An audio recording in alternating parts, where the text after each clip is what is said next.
And I believe that unless we focus on education, on investing in skill building and knowledge economy, we are not going to become Aatmanirbhar. We are not going to become a self-reliant economy, and we are not going to certainly not going to become a developed economy. I mean, we talk about industrial development, we talk about military development, becoming increasingly independent as far as our military capability is concerned.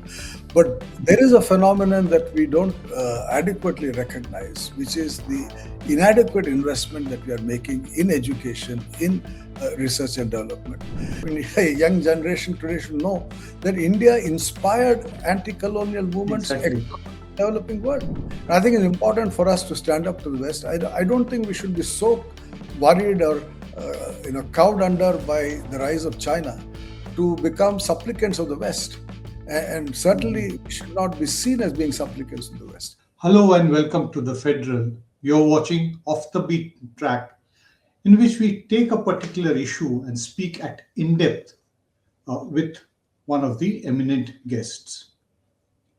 Very often in the last few years, we have heard two phrases: Viksit Bharat, in English, developed India, and Aatmanirbhar Bharat, or self-reliant India. These have been spoken mainly by people in government. Essentially, for the first time, they were stated by the Prime Minister, Mr. Narendra Modi, and thereafter it has become some kind of a mantra from within the government and also by the people within the ruling fraternity, the current political regime of the country. In contrast to it being used as a mantra, the critics of the government and of the Hindutva, the Sangha Parivar, they have been absolutely damning about it, talking about Viksit Bharat, rejecting it, saying that this is a vague notion. Now, there a third way also that we said that, okay, Viksit Bharat, who does not want to be a developed nation by 2047? It is not that one is trying to say that this is going to happen within 2 years, that Mr. Modi has, to be Prime Minister by 2029. India will be a developed country. That is not the kind of goal that is being laid out. Likewise, Aatmanirbhar Bharat, these are certain processes, and this entire argument point of self-reliant was actually first stated by Jawaharlal Nehru way back in the 1950s. So there's a long history of that. So there's either a complete embrace of the idea or total rejection. That has been the stand so far of people in the country. But we get to hear also of a third thing, that is there a possibility that we would actually aspire to be a developed nation by 2047? So then the big question arises, is the Indian government, is the current ruling dispensation following the right strategies, the right policies to ensure that we become a developed nation by 2047? I will be talking about this very vital question with the very eminent guest, Dr. Sanjaya Baru, who has, besides being a very senior journalist and writer of several books, has also been a media advisor to Dr. Manmohan Singh when he was Prime Minister. During his first term from 2004 onwards, Dr. Baru worked with him and has seen the government work from very close quarter. Welcome to this program, Dr. Baru. It's really a pleasure to speak with you after a fairly long time. You have featured on this program previously, but you have actually opened the way to looking at a fresh way of looking at these two concepts that the government has and Mr. Modi has articulated, Viksit Bharat and the Aatmanirbhar Bharat. Welcome to my show. Thank you. Dr. Baru, you recently wrote, the reason why we are doing this special discussion is because you wrote an article in the Tribune where you actually said that let us all, in a virtual way, I'm actually paraphrasing what you said, let's embrace this idea of Viksit Bharat and then assess that is this government following the right approach or not, both at home as well as overseas or abroad. Is this being followed? This is particularly very important because of the current crisis that the world is seeing. We are in the middle of two wars. One war, the one involving Russia and Ukraine, has completely disappeared from the headlines, and we are only talking about the American and the Israeli war with Iran, which is going on, and also drawn in a large number of nations in the West Asian region. That is something which is happening. So my first question is that when we are talking about Viksit Bharat, forget how Mr. Modi is looking at it. Mr. Modi has not so far yet given a complete idea of what he means by Viksit Bharat. But let's leave that aside. As a very eminent public intellectual, if I ask you that, how do you look at the idea of Viksit Bharat? What all do you think should be there that the Indians who will be living and working in 2047, what all elements will they be looking for? Well, first of all, thank you, Nilanjan, for inviting me on your show. It's always a pleasure to talk to you. The point I make in my column in the Tribune is that the idea that these two ideas, one of Aatmanirbharta and one of India becoming a developed economy, are ideas that go all the way back into our national movement, into the Mhm. constitution of India as a republic, that we aspire to be once again a major economy in the global system. And because we are a post colonial economy, having suffered the consequences of colonialism for almost 200 years, we aspire to be self reliant as a nation, self reliant in the sense that we have the capability to produce our own food, to produce our own whatever requirements, industrial, agricultural, intellectual, academic requirements that make a country a developed country. Mhm. The goal that we set ourselves right at the beginning of independence was essentially to regain what we regarded as our due position in the Committee of Nations, Right. and two, to become once again a major global economy. Don't forget that India and China accounted for almost half of world income as recently as 1700, That's right. late 18th century. And both those countries lost their share of world income over the colonial period. India's share of world income went down from around 25% in 1700 to less than 5% by 1950. And therefore, from 1950 onwards, we set ourselves the goal of recovering this space as a country of now 1.4 billion. But even in the 1950s, we were one of the largest economies, largest countries in the world. And our goal was to become a developed economy.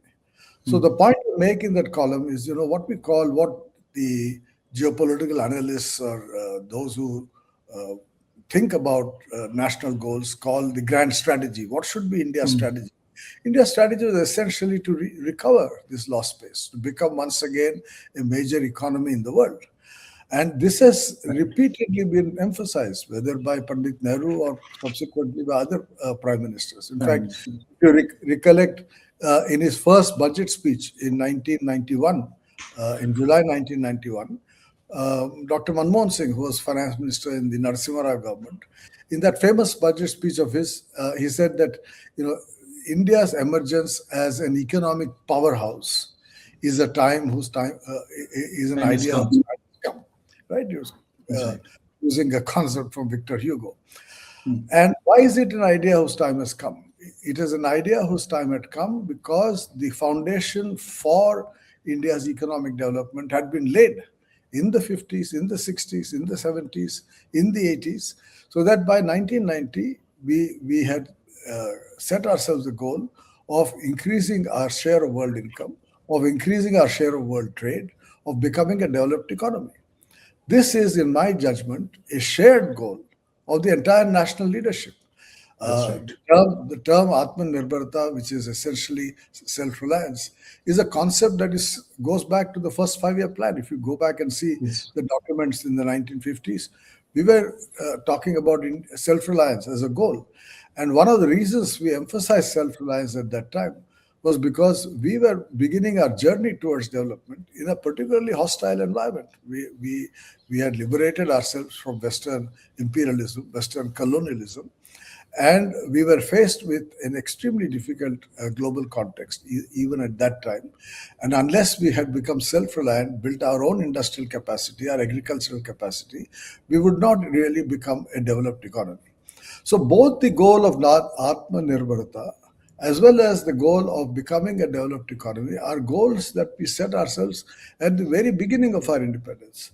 So, when Prime Minister Modi repeated these two concepts over the last few years, he was emphasizing the fact that this is the national goal and that the time had come to, in fact, go forth, that the time had come to accelerate our development process. So I think that is something we should understand, that this is India's strategy to become Mm. economically developed. And we should never forget that we remain a developing country. We are still a low, according to the World Bank and the international institutions, we are classified as a low income country. We are our immediate aim is to become at least a middle income country before we become a high income country. And this goal is something which successive governments have pursued.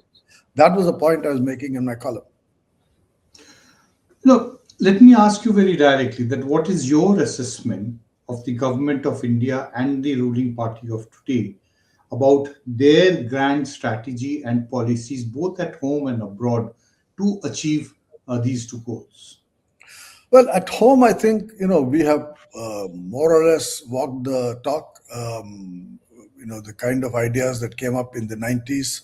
If you see successive governments, whether it was initially the government of Prime Minister Narasimha Rao, or subsequently that of Prime Minister Atal Bihari Vajpayee, followed by that of Prime Minister Manmohan Singh, and even I would say the government of Prime Minister Modi. The goal has been to increase India's capacities, to improve India's economic capacity, capability. That has been the goal. Right. Now, how well have we done? Well, the growth process. If you see the numbers, from 1950 to 1980, for about 30 years, our economy grew at about 3.5% per annum. It grew actually at more than 4% in the 50s. And, people think, oh, that was not very impressive. But we should never forget that in the first 50 years of the last century, that is from 1900 to 1950, the rate of growth of the Indian economy for 50 years before independence was almost 0%. The statistics show that large parts of this country, in fact, suffered enormously. And while some parts of India grew at little over 0%, maybe 2, 3, 4%, some other parts were actually shrinking. And as a consequence, the average rate of growth from 1900 to 1950 was about 0%. And from 50 to 80, therefore, the 3.5% we were able to achieve was an improvement over that 0%. Then from 1980 to 2000, over the next 20 years, the Indian economy grew at about 5.5% per annum rate of growth. And from 2000 to, I would say, 2015, the first 15 years of this century, we were growing at about 7.5%. Right. But from 2015 to now, the last 10 years, the rate of growth has been around 6.5%. So 1 percentage point less than what we were able to achieve in the first 15 years. So those of us who are a bit critical of this government's policy suggest that the acceleration that we saw from 0 to 3.5 to 5.5 to 7.5, that acceleration over almost 115 years has not continued, and there has been a slowdown. And I think it's important for us to ask the question, why did we slow down? What is it that was not done adequately? And I can come to that a little later. But there is a slowing down of the growth process. And therefore, I think the emphasis has to be once again on accelerating that growth process. As far as the international dimension or policies towards the rest of the world are concerned, I think the policy that we followed, I would say, up to very recently, was that of really staying away from big power rivalries. I mean, after all, during the Cold War, we were non-aligned. We did not take sides between the Soviet bloc and the American bloc. we said our priority is development at home, and we would not get involved in big power conflicts. And that gave us some space. It gave us space to negotiate with both the blocs. And more recently, the policy of the government has been what the Foreign Minister Jaishankar has called multi-alignment, which is Right. that you now no longer have just two powers, you have many other powers, and we should be able to deal with different countries in a manner that accelerates our growth process. I think that was, in my judgment, the key objective of Indian foreign policy. In fact, I think Manmohan Singh had a nice phrase which I've quoted many times. He would say that the objective of Indian foreign policy is to create a global environment conducive to India's economic development. That has been the objective of Indian foreign policy. And I think the choices we have made in the recent past of being perceived as being aligned towards the United States, of moving closer to the United States, in my judgment, we probably went too far, because today we are in a world in which the United States has become a disruptor of the global growth process. The choices being made by President Trump, particularly first in his first term and now in his second term, are choices that are actually hurting us. I mean, the recent conflict in the Middle East or West Asia is a conflict that is going to cost us a lot. It's going to slow down our growth process. The consequences are severe. And therefore, we need to re-examine what should be our relationship with different parts of the world, and in what way can we protect our own growth process from the increasing tensions that we are now confronting. Okay, in your article in the Tribune, you also referred to Mr. K. Subramaniam, who you said, was your intellectual guru. Now, he talked about, you refer that in one of the essays which he wrote in 2012, that he referred to, India's grand strategy being to have, use knowledge, not weapons, as the currency of power in the coming century, which is the 21st century. That is what said. Now, are we moving towards widening and increasing the depth and the quantum of our knowledge, or are we moving away from all these very serious pursuits and instead reducing everything to political rhetoric?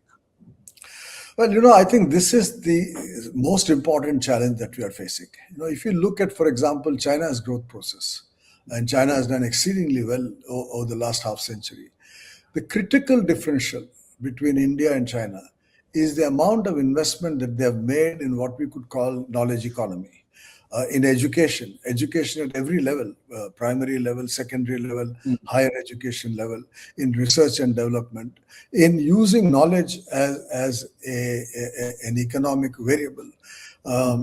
In investing in human capability, I think that's the term that Amartya Sen used, that we need to invest in human capabilities. And I think the Chinese showed that investing in human capabilities has enormous beneficial effects. I mean, the learning by doing effects of economic development are enormous. And I think that is where we have failed. I mean, our performance in education has been particularly wanting. Our performance in research and development has been wanting. And I believe that unless we focus on education, on investing in skill building and knowledge economy, we are not going to become Aatmanirbhar. We are not going to become a self-reliant economy, and we are certainly not going to become a developed economy. And I think that is something which is not adequately focused in public discussion. I mean, we talk about industrial development, we talk about military development, becoming increasingly independent as far as our military capability is concerned. But there is a phenomenon that we don't adequately recognize, which is the inadequate investment that we are making in education, in research and development. I recently published a book called The Secession of the Successful, which draws attention to two phenomena which we need to worry about. One is the phenomenon which is actually not new, which is that of brain drain. The fact that a lot of people who are educated in this country, who have been empowered with education, have actually left this country. Millions of Indians now live in developed countries like the United States, United Kingdom, Canada, Australia, New Zealand, and across Europe. And that essentially is a emigration of Indian talent, and that is I argue in my book has cost us a lot. Yes. We are not paying adequate attention. The second phenomenon that I draw attention to is what I call wealth drain, which is the outmigration of business, the outmigration of financial capital, of savings of Indians, people investing more outside or taking away their wealth outside, moving to Singapore, moving to Dubai, moving to other parts of the world. And I think these are worrying phenomenon because having invested whatever little, I mean, having said that we have not invested enough, I would say we have done some investment, and the benefits of this investment are going elsewhere. I have actually a chapter in my book called Indians in MAGA, that is, Indians Mhm. in Making America Great Again. That there's been an enormous infusion of Indian talent into the US economy over the last 25, 30 And years. very recently, we have heard reports of very massive investments into India, into the American oil industry. That it's also been reported, though it's not been commented and written about much in Indian media. Yeah, We have yeah, exactly. But that is precisely the point, that these are all responses to the kind of pressures being exerted on us. right. Pressures being exerted by the United States on India, forcing India to take certain decisions. I mean, after all, the investment in the oil economy, which you refer to, which is the Reliance investing in the Yes. United States, was a response to increasing American pressure on India, that Yes. you are not reducing the trade deficit, right? That you're not buying enough, you're not investing enough. But India is a developing country. Uh, United States is the world's richest economy, and it is, for me as a development economist, it is a strange argument to be told that India has to invest in the United States. Rather, the whole It should be the argument, other way around. it should be the other way around. I mean, the whole argument of development economics was that capital should flow from the developed economies to the less developed Right. economies, right? Instead of that, we see capital. And when I say capital, I mean both human capital as well as financial capital, moving from developing countries to the developed. I mean, on this, there's enormous literature in the context of Africa and Latin America. There are all the dependency theorists who's written in the 70s, Mm. 80s, long period of time. The amount of capital that has moved out of developing countries to the developed countries has contributed to the sustenance of this inequality, this global inequality. And this mitigates against our objectives, both of Viksit Bharat as well as our objective of Atmanirbharta. Aatmanirbhar Bharat. Yeah. Let me move to another issue, which actually causes me personally, great concern because of it being my primary area of what I've been writing on, which has not been economy, as you are fully aware of. Now, in the beginning of this conversation, you referred to the ethos, the social and the political ethos of the national movement, which later on also became, our goal after we became independent and we pursued those paths. Uh, Dr. Subramaniam's essay, which you referred to in that column, also talks about that no other country in the world has any kind of comparable, diversity of the kind that we have in terms of religion, in terms of languages, in terms of ethnicities or subnationalities. So we have to manage this entirely complex social mosaic together to remain united.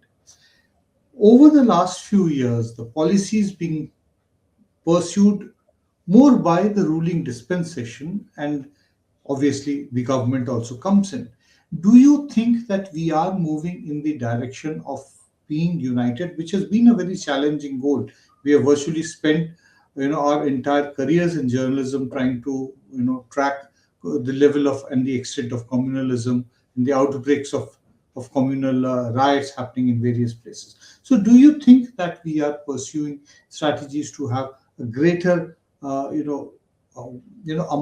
No, that we are performing better on the index of unity, if I can actually use that phrase.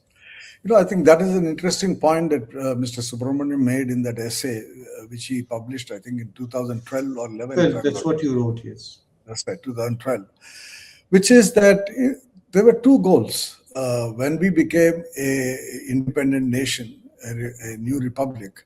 We had two challenges. One was the challenge of economic backwardness, but the other was the challenge of internal diversity. And to be able to pursue economic development, relentless economic development, while maintaining internal cohesion, social cohesion, was the kind of twin challenges that the Indian state faced right from the beginning. We have any manner of internal divisions. After all, we came into being as a republic only in 1947. Even in 1947, there were parts of India which are now in India were not in India. I mean, I come from Hyderabad. Hyderabad was not a part of India in Yes, 1947. It became a part of India later on. So later on. it was a period in which India as a nation state was getting formed. We can say we are an ancient civilization, that India is the home of an ancient civilization. But we are a young nation. I mean, we are an ancient civilization, but a young nation. And as a young nation, we had these twin challenges: one of economic development, of regaining our place in the global economic system, and two, of doing this along with integrating economic, socially at home. Uh, Politically, socially. And the Constitution, in fact, identified all the domestic challenges, whether it is the caste challenges that at home, the fact that we are a caste divided society, the fact that we are a society of multiple religions, multiple languages, multiple, if you like, ethnicities. All of these were challenges that the Constitution recognized, which is why it said that India, that is Bharat, is a union of states, and keep that unity of the country as a whole. We incorporated a federal constitution that empowered different segments of the polity, and created space for different groups of society to be part of that process.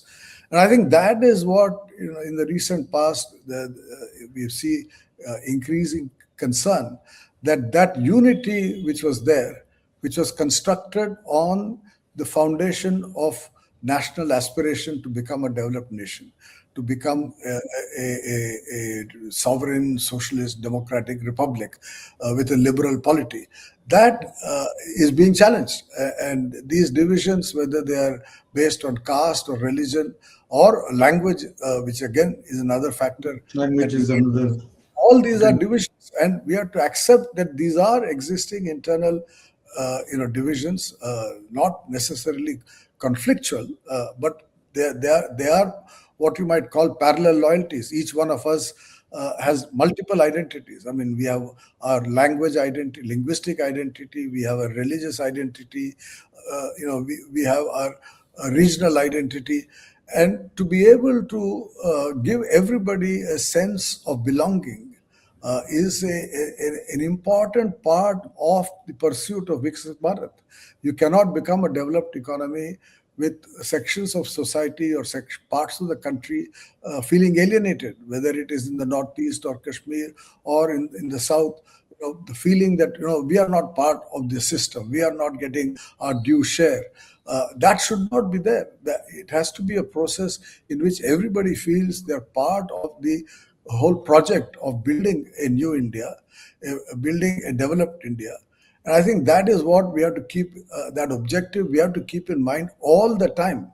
It is not enough to become a developed economy. We have to be a developed economy, but also an inclusive society, an inclusive polity. And I think these are challenges that we are not that are not going to go away.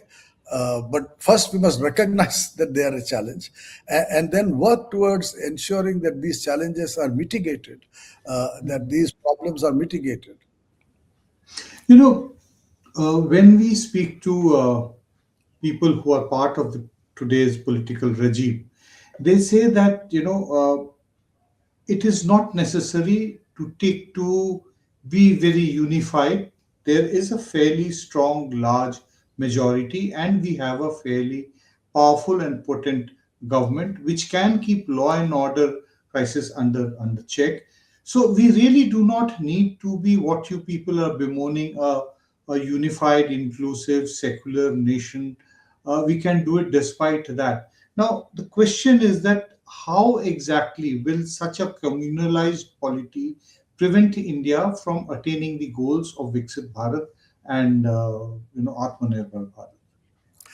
Well, first of all, it increases the cost of administration. Any internal divisions, internal tensions, regional, linguistic, whatever these internal differences are, they increase the cost of administering, of governance, and that imposes a certain tax on the development process. So you can say that, look, we don't have to worry about either linguistic minorities or religious minorities or far-flung regions. It's okay as long as large parts of the country are doing well. The rest of the country will somehow pull along. I think that is a short-term thinking. In the long run, the whole process of development has to be a much more widespread process of development in which everybody feels that, look, I have a stake in this At system. the stake, You yes. have to give a stake to every section of society in one way or another. I mean, it can be as trivial as representation in parliament, representation in the council of ministers, but it can also be in terms of the freedom to use different languages, the empowerment of different linguistic groups, the empowerment of different caste groups. All these are important parts of political management, and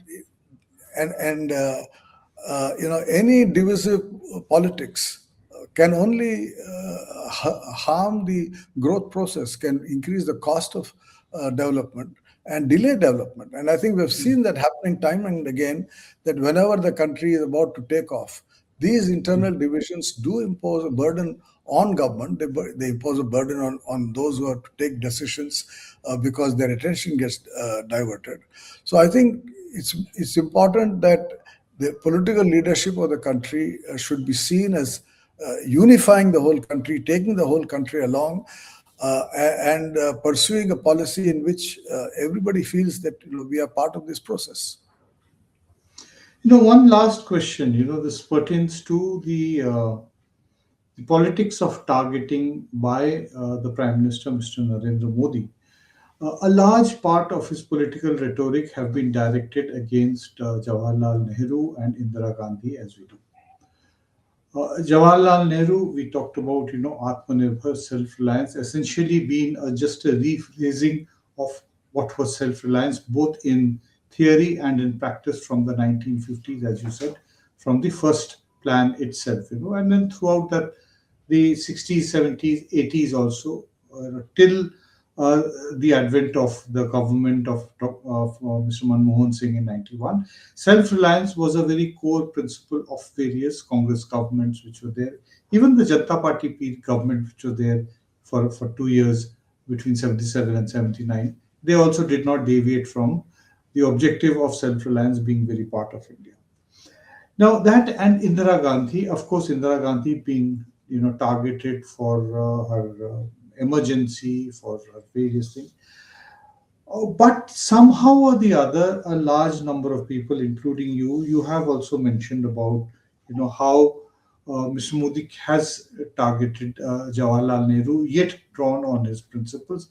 Likewise, you say very decisively, that Modi seems to have adopted Indira Gandhi as his role model. Now, I'm quoting from your article because I found it very sharp.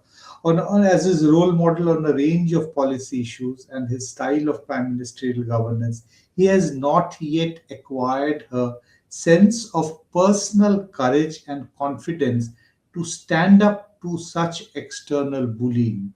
Standing up to Pakistan is okay, but she stood up to big powers.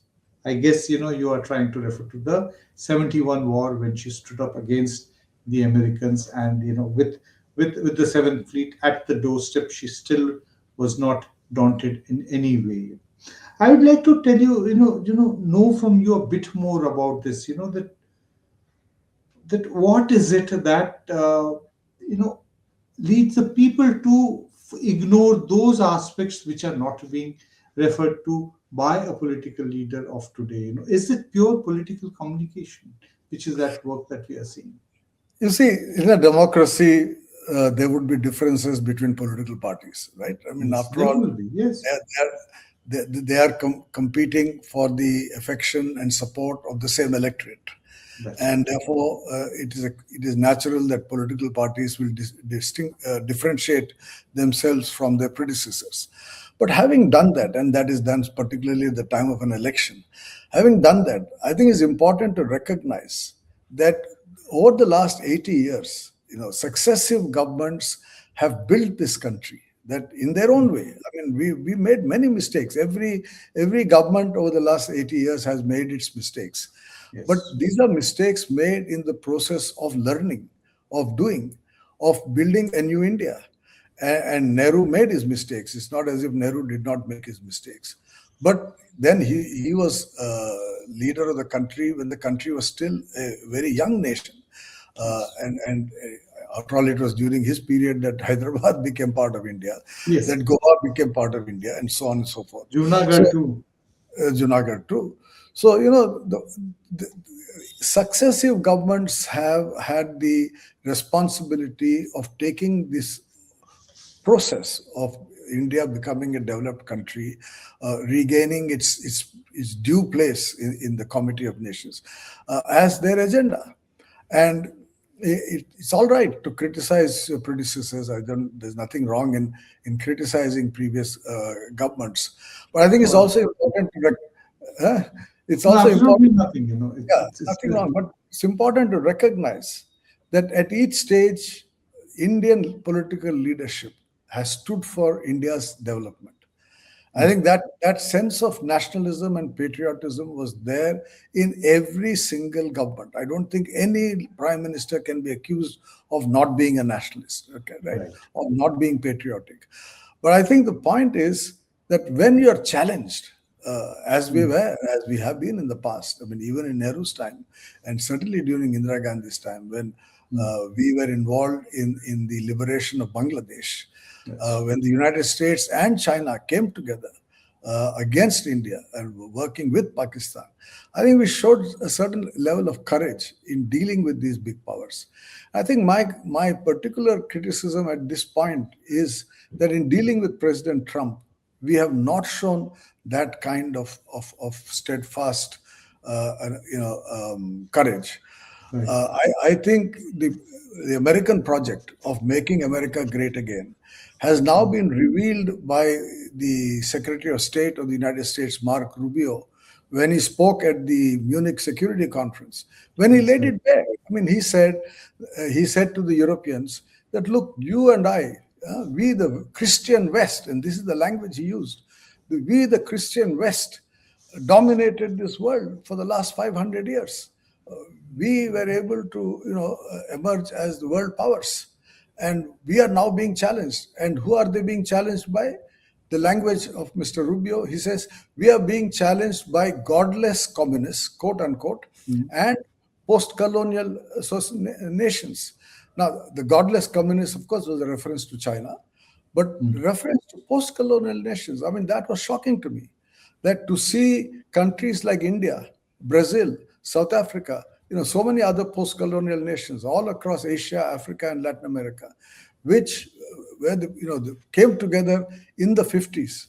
The Asian Relations Conference, the Bandung Conference, the Non-Aligned Movement, all these were essentially platforms of the post-colonial nations coming together and saying that we are not bothered about your big power conflicts. We want to develop. We want to focus on our development because Mm. our societies, our economies have been ravaged by 200 years of colonialism. And we are not going to accept Western dominance. So that was the principle, that we will not accept Western dominance. So today, when the West says quite explicitly, at least the leadership of the United States today says very explicitly that their project is to ensure their dominance, I think we should be very clear in our mind that that is not our project and that we are not going to be partners in that project. And we should say that.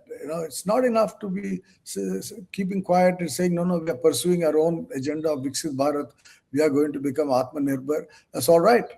But I think it's also important as India, and India has been looked up to. See, India, people forget. I mean, a young generation today should know that India inspired anti-colonial movements Exactly. across the developing world.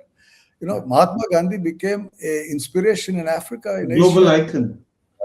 Jawaharlal Nehru was an inspiration across the world. Even today, when heads of government meet our prime minister, they praise the role of Prime Minister Nehru, Prime Minister Indira Gandhi, because they were seen as people who stood up to the West. And I think it's important for us to stand up to the West. I don't think we should be so worried or cowed under by the rise of China to become supplicants of the West. And certainly Mhm. we should not be seen as being supplicants of the West. I'm not suggesting that that is in the mind of our leadership, but I think not articulating a very firm position that we are not going to continue to accept Western dominance. And look at the situation in West Asia. Here Mm. is United States creating a major conflagration, which will cost us. Yes, If it this will. war in the Middle East continues, in West Asia continues, the cost of that war will be borne by us in India, across the developing world, with oil prices going up, with shipping lanes being disrupted. So there is a consequence of big power rivalry which is hurting us. And I think we need to, after all, when we hosted the G20 summit in India a couple of years back, our Prime Minister very correctly convened what he called the Voice of the Global South Summit. And we demanded the inclusion of the African Union as part of the G20. These were all very correct moves. I laud those initiatives of the Prime Minister. But then, if you want to be the voice of the Global South, this is when That has disappeared. That our approach has completely faded away. voice has to be heard. That we have to say that what the United States did in the Gulf, what Israel and the United States have done in the Gulf, is not in the interests of the global South. It is inflicting burden on the global South by the actions it has taken. Therefore, that is my criticism. That we are all together in building a developed country. We are all together in making India great again. But in that Yes. process, we have to be seen asserting our national interest in a more visible, articulate manner. That is what I say in my column. No, very well said, and yes, actually, that is true that India has to break its silence. You pointed out when it has actually spoken out on these issues, but it has to break its silence, and it has also to stop playing along with the forces of polarization and division within the country. The goals of Viksit Bharat and Aatmanirbhar Bharat are a universal goal. But to be able to reach that, as you have explained in this conversation, we have to go back to the original tenets of what were there in the constitution, in the national movement, to the oath taken by the first parliamentarians, members of the Constituent Assembly. We have to go all that, and as you said very importantly, we have to take everybody along and feel everyone has a stake and stands to benefit by India becoming a Viksit Bharat or an Aatmanirbhar Bharat. Thank you very much, Dr. Baru, for having joined me on this very important conversation at this critical moment in history and of India's growth also. Thank you so much. Thank you, Naranjan.